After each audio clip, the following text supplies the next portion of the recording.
காலம் எப்போதும் ஓர் புரட்சியாளனை உருவாக்கும். 20ஆம் நூற்றாண்டில் விளைந்த புரட்சியின் பெயர் திருமாவளவன்.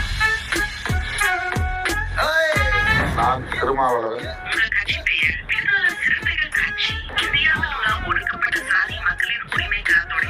செயற்கை நுண்ணறிவு நம்மளை மதிப்பீடு செய்கிறது என்ற போது ஒரு சர்டிபிகேட் மாதிரி தான் தெரியும்.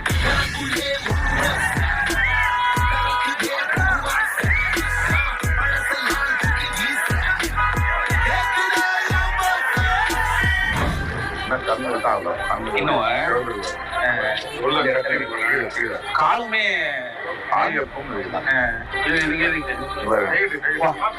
வீங்க இருக்கு. பயங்கரமா வலி வந்து எந்திரிச்சு ஒரு மணிக்கு தூங்கும்போது படுக்கும்போது வேற மாதிரி ஒரு வலி இருக்கு. நேற்று இரவு எத்தனை மணிக்கு தூங்குனீங்க? எத்தனை மணிக்கு எழுந்தீங்க? நேற்று இரவு 2:30 மணி ஆச்சு. முந்தா நாள் இரவு 3 மணி ஆச்சு.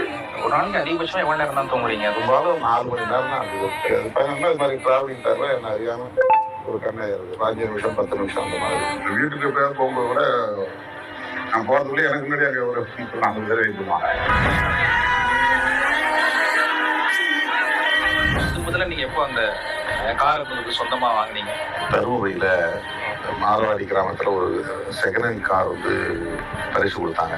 அன்றாட்சியா அந்த கார்ல ரொம்ப வேகமா போகும்போது முன்னால போன வண்டியில தலை போய் முன்பக்க கண்ணாடி உடைச்சிட்டு வெளியே போயிடுச்சு. எப்ப அம்மா சமைச்சு சாப்பிட்டீங்க?